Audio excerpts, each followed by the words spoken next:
All right, this is the second part of our debate, and we're going to begin with the second cross-ex. Before we begin, do you want me to give you that evidence about Oh yeah. Okay. So the source we have a few websites that give examples of like the basic values of different religions, but specifically for charity, we have a few actually like Bible verses about, donate things. Yeah. So like Hebrews 13:16 says, do not neglect to do good and share what you have. Proverbs 19:17 says, whoever is generous to the poor lends to the Lord, and he will repay him for his deed. So we have a few more. We actually have like a small list here if you want to see them, but those are just some examples. Okay, cool, thanks. Okay, yeah, just wanted to get that out of the way. Yeah, awesome. Okay, I have the timer up for cross-ex, and then is everyone ready for that? Yeah, is cross-ex 3 minutes? Yeah, it's 3 minutes. Perfect. And then Af again has the first question, so whenever you're ready, we can begin. Okay, we will begin now. So in relation to a claim made on the Catholic Church not speaking out against the Nazi Party, where in the Bible did it prevent them from speaking out, or what in relation to their religion prevented them from speaking out against the Nazis at the time? Well, it kind of just is a thing. The church, or specifically Christianity, I guess. Well, I don't know. Just the fact that they didn't speak out against it, and they also in the quote that I provided. Let me pull it up. They didn't just speak out, they specifically supported and compromised with the Nazis. And it's not stated specifically in the Bible, you need to support the Nazis, but however, it's the values and practices of the Catholic Church that have reflected it being unnecessary for them to speak out against the Nazis, which basically just teaches their followers that what they're doing is justified or justifiable to God. Right, but if some of the values of Abrahamic religions, in specific the Catholic Church, are to love thy neighbor and to value human life and kindness over all else, how does this belief directly support funding the Nazis or supporting them or supporting any religion, any genocide as a whole? There's a lot of contradictory things in the Bible itself. I mean, you just said to love thy neighbor and treat people equally, but there was like I brought up, the Bible quote justifying slavery. That's not treating people equally. And so there's a lot of contradictory things within religion. And so it's kind of hard to, I don't know, pinpoint them. And a lot of the main points that we were trying to make in our first contention is about how religion is often used, and religious beliefs are often used to initiate large like massacres and genocide, and it's specifically a lot of times in order to strengthen the church and strengthen their power and to influence the most amount of people they can in order to join them and their beliefs, which have all just had extremely negative impacts on society. And then I believe it's our question. Did you want to ask a question, Connor? I'll ask one.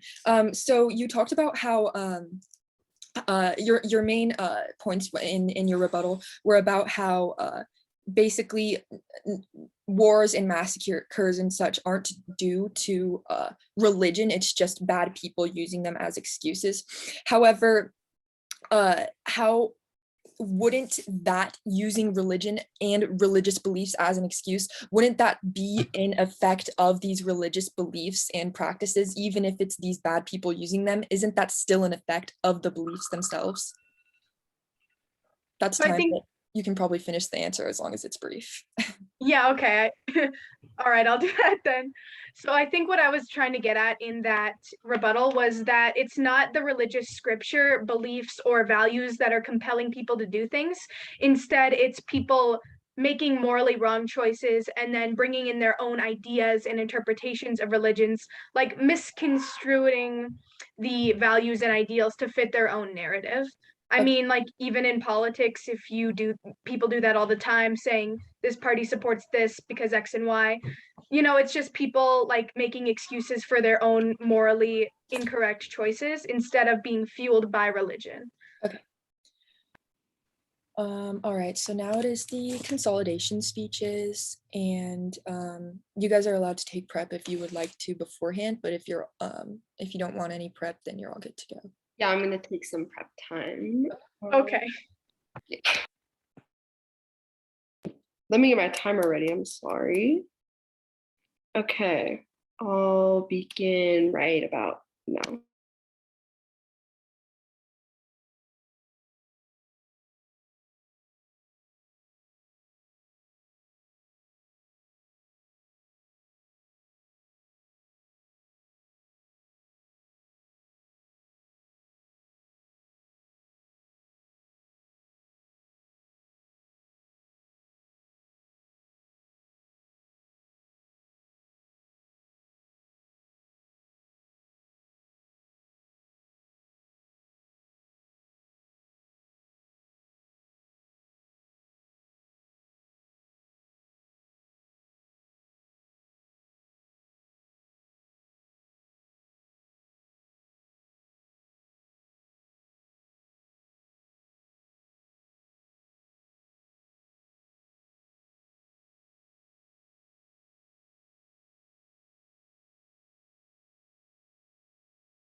Okay, that was a minute of my prep time. So we have 1 minute left. Okay, are my opponents ready? Is my partner ready? Okay, then oh, hang on, I won't. This is 3 minutes, right? Okay, perfect. Okay, then I will begin. So major points that I have seen throughout this debate has been issues revolving around genocide and oppression. And me and my partner even brought up a source stating that religion has not been the source of everything that has to do with causes throughout history. So that was a big thing. And the AF has shown that most charities do help out a ton. And basically all of the money goes to the church, and that's only 1/3 of the money. And then the rest goes to the actual charity or foundation. But if it's something like building a hospital or helping out with education or even helping out with a rehabilitation center for addiction, most to all of the money is given to that. So it helps out a lot. And religion has shown to also help out a lot in foreign countries and a lot where places like the bombing in Afghanistan earlier in 2020 2021, religious organizations in the United States helped out there. So I urge a vote for the affirmation.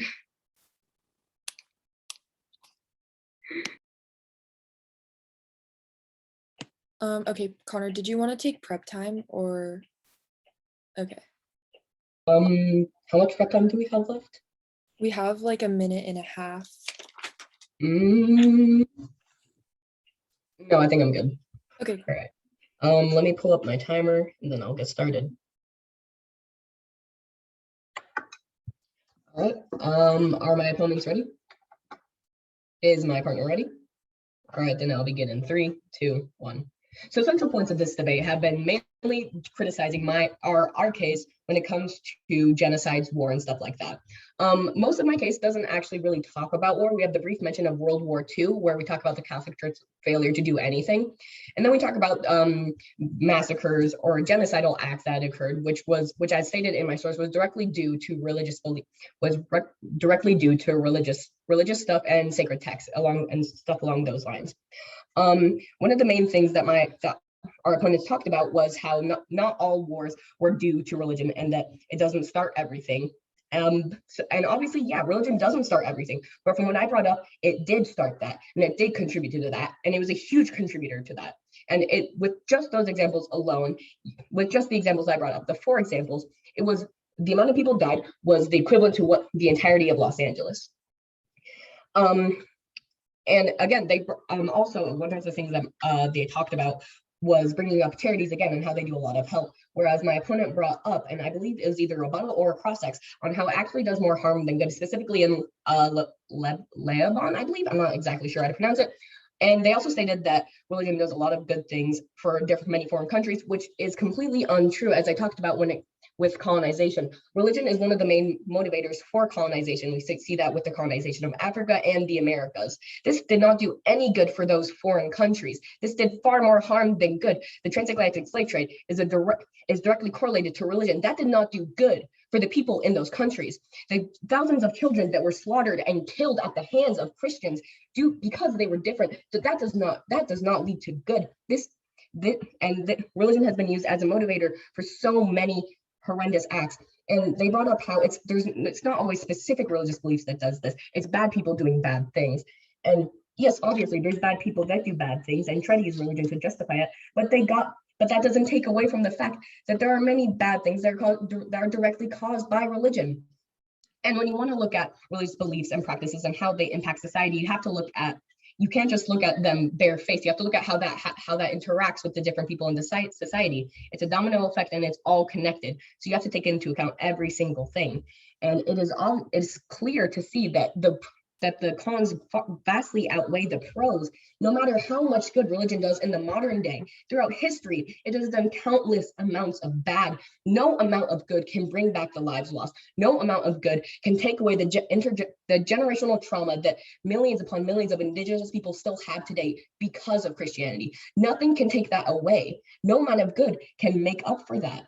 And it's clear to see that religion, on balance, does not benefit, religious beliefs and practices does not benefit society. And one of the main values of the church was to increase, actually, I'm out of time. Urge of ballot and negation. And then I'm pretty sure we go on to final speeches. Yeah, so it should be, I think it's called the rationale speeches, yeah. For rationale We're all for speeches. 3 minutes, and then if you guys have any prep left, you can take it, but if not, then we can just get started with those. Mia, how much prep did you take for your second one? A minute? Yeah, I just took a minute, so we have a minute left of prep. Okay, I'm gonna take that if that's all right. Let me get my timer up. Okay. I'm gonna take that starting now.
Okay, that was the remainder of our prep. Let me just check how much time we have for this one. I believe we have 3 minutes. Yeah. Okay, great. All right. And I will begin. I'll begin now. To reiterate some of the points brought up in this debate, first we would like to again address the negations case as a whole and just what the attacks we've made and the attacks made on our own. So the negations case was largely about oppression via war, via genocide of minorities through religion and justified by religion. In response to this, the affirmation made the following points. First, we stated that there's always the issue of people being, instead of being compelled by religion to make these choices, using religion as justification for their own morally incorrect actions. We would also like to bring up that the negation has failed to address the victims of these genocides. And this is a really important point when you bring up war and when you bring up genocide. Who are the people targeted by the Nazis? What were they targeted for? Among many other people, those who practice Judaism, which is a religion. What culture was being erased when the Americas were colonized? It was the religious beliefs and practices of indigenous peoples. So although there are instances of religion being used to cause harm to groups, often it is religion being used and weaponized against other religions. So to justify certain religions as good or bad is inherently immoral, and it is not a thing we should be doing in this debate. And we would also like to bring up that when it comes to genocide and war on the basis of religion, both sides have religious beliefs if you go back in history, and both sides are fighting for their own values and beliefs. So if we're going to say that the people who are on the wrong side of history, religion is to blame, the people who are on the right side of history were also following very similar religious beliefs. So it's for these reasons that it's really difficult to talk about genocide and the relation between genocide and religion. In a debate, what should always be prioritized is human welfare and human safety. The affirmation has proved through multiple sources that religion in the modern day is able to make people more generous, it is able to make people happier, and it is able to contribute to positive increases in mental and physical health. It is for these reasons that we believe that religion in the modern day overwhelmingly supports human wellness and human welfare. And it is for these reasons that we urge a vote in the affirmation. Thank you. All right, I have a minute and 34 seconds left of prep, and I'm going to use that right now. Once I have my timer up. All right, starting now.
All right, that is time. So then if everyone is ready, I'm going to begin this final speech starting right now. So it is increasingly evident as the round has gone on that the neg is the only one that has won this debate, and for many reasons. First, I want to start off with the AF's subpoints or contention. First, they talked about charity and how religious people tend to tend to be more generous and donate to charities. However, we rebutted and we talked about how Number one, it doesn't really have a huge impact as the data is skewed, as a lot of the charity that has been recorded has simply just been going to church. And not only that, but we also provided an example of certain organizations that they've supported that have actually caused more harm and separation that our opponents failed to address. Next, moving on to their health subpoint, they talked about how religion is better for mental health. However, we brought up evidence talking about how it's actually worse for mental health. There are many values in Christianity, such as punishing people for committing sins, and you know, God is punishing you for this and doesn't love you because of this and that. That we brought up in the evidence that specifically contribute to poor mental health. And not only that, but it is obvious when churches and specific practices are supporting the assimilation of Native American children and oppressing them, and supporting the Nazis and supporting all of these things that are horrible for society. It will not have a positive impact on health no matter what. On balance, religion will not have a positive impact on health and doesn't have a positive impact on society at all. And this is also reflected in our contention, which is genocide. And it's extremely important to recognize that in our contention, we talk about historical examples, because these are things that are extremely evident in our society today. For example, Native American people are still oppressed. They're still suffering from colonialism, and all of these things, while they may seem small, such as, you know, our opponents brought up how there haven't been that many wars that religion has contributed to, or there aren't many instances such as them supporting Nazis. However, we need to look at the magnitude of these impacts and realize how this is still affecting our society today and negatively impacting people. It is symbolic. By supporting the Nazis, these practices are symbolic to the followers, because it teaches them that this is justified under the church. The church justifies this. These practices and beliefs justify these horrible things, which have had negative impacts on society. Wars are not good for society. People, thousands, hundreds of thousands of people dying, obviously are really not bad for society. And for all of these reasons and many more, and not only that, but we were able to provide specific beliefs that were motivators for things such as slavery and assimilation and all of that stuff. And for all of these reasons and many more, it is strongly, strongly clear that the neg has won this debate. Thank you. All right. Yeah. We stop the recording.